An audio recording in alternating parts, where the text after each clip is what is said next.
자, 이번에는 배경을 좀 바꿔서 마리나 베이 샌즈 호텔을 배경으로 한번 영상을 찍어봅니다. 저 뒤에 있는 게 많이 보셨을 거예요. 제일 꼭대기에 있는 게 수영장입니다.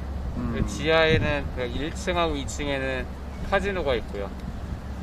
제가 싱가포르를 처음 온 게 2006년도에 출장으로 왔는데 그때는 저 건물이 아예 없었는데 지금은 저게 싱가포르의 대표적인 랜드마크가 되었습니다.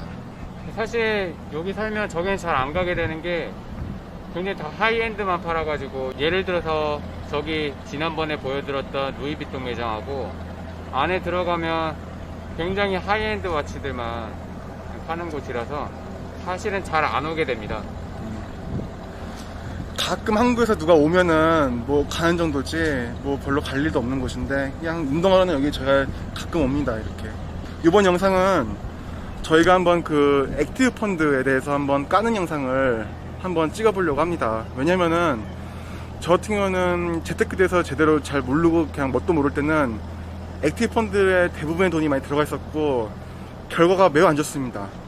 가끔 펀드 회사들이 리밸런싱을 한답시고 깝칠 때 오히려 돈을 더 잃는 경우가 있기 때문에 저는 액티브 펀드에 대해서 매우 반대적이고 매우 안 좋은 생각을 가지고 있습니다. 그래서 오늘은 한번 저희가 자유롭게 액티브 펀드를 한번 까는 영상을 한번 만들어 보려고 합니다.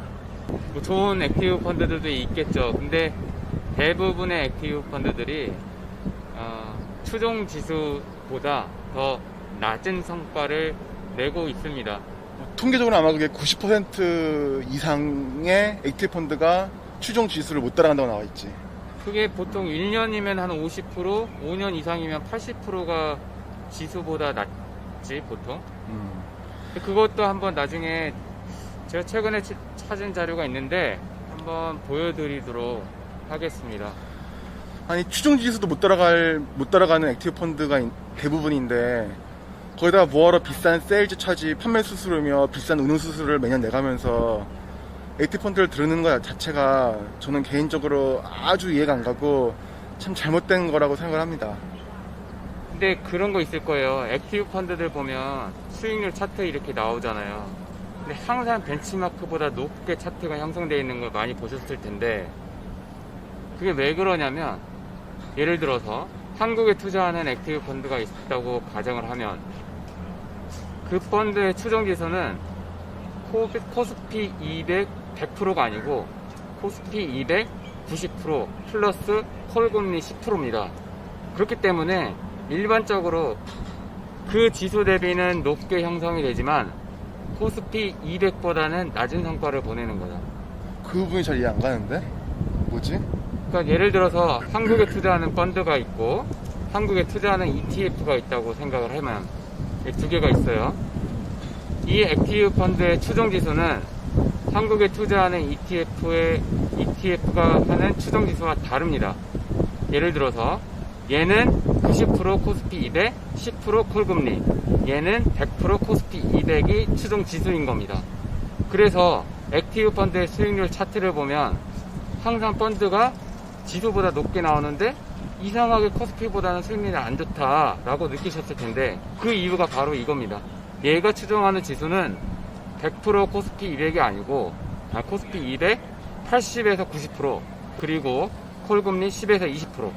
그러니까 기본적으로 펀드의 보유 현황을 보면 현금이 항상 10에서 20%가 있어요. 그래서 일을 안 하고 있는 자산이 10에서 20%나 된다.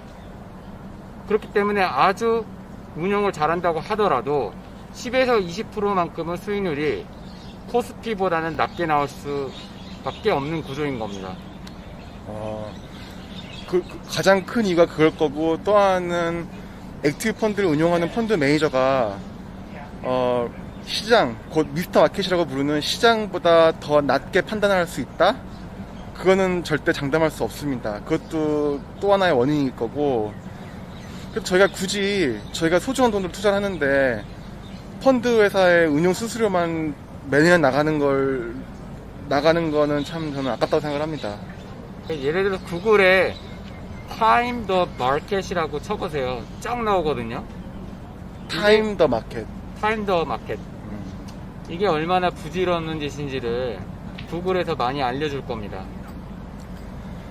근데 지금 리치투게더에서 올린 영상 중에 하나가 이래도 액티브 펀드가 좀 나을 수도 있다 라고 하는 예를 든 영상이 하나 있는데, 제가 이제 링크를 이제 걸어 드릴 텐데, 보시면은 이제 신흥국, 그러니까 자산의, 그러니까 정보의 균형이 잘 안 되어 있고, 그러니까는 자산 시장이 제대로 금융 시장이 발달이 안 된 그런 신흥국에서는 오히려 정보의 불균형으로 인해 정보를 독식할 수도 있는 자산운용사에서 운영하는 액티브 펀드가 더 좋은 성과를 나타낼 수도 있습니다. 꼭 그런 건 아니지만. 그래서 인덱스 펀드 또는 ETF가 좋은 거는 그 과정이 효율적인 시장이 있다라는 겁니다. 근데 신흥국은 시장 자체가 효율적이 아닐 수도 있죠. 예를 들어서 가장 큰 게 나라가 좀 안정적이지 않을 수도 있고, 그리고 그 회사의 대리인 문제라고 하는데 그 회사의 대리인이 윤리적이지 않을 수가 있고, 이런 부분들이 있는 거죠. 근데 ETF는 그런 거 상관없이 시총으로 다 묶어버리는 거니까 리스크가 있는 거죠. 그래서 통상 저는 신흥국은 액티브를 하고 그 외에는 ETF를 하는 게 낫다라고 많이들 이렇게 얘기를 하는데, 그 부분에 대해서 충분히 동감을 하고 있습니다.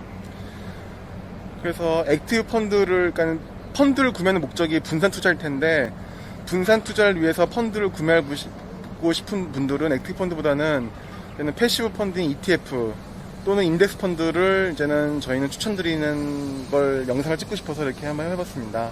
그러면 오늘 영상을 이렇게 짧게 마무리하겠습니다. 네, 감사합니다. 감사합니다.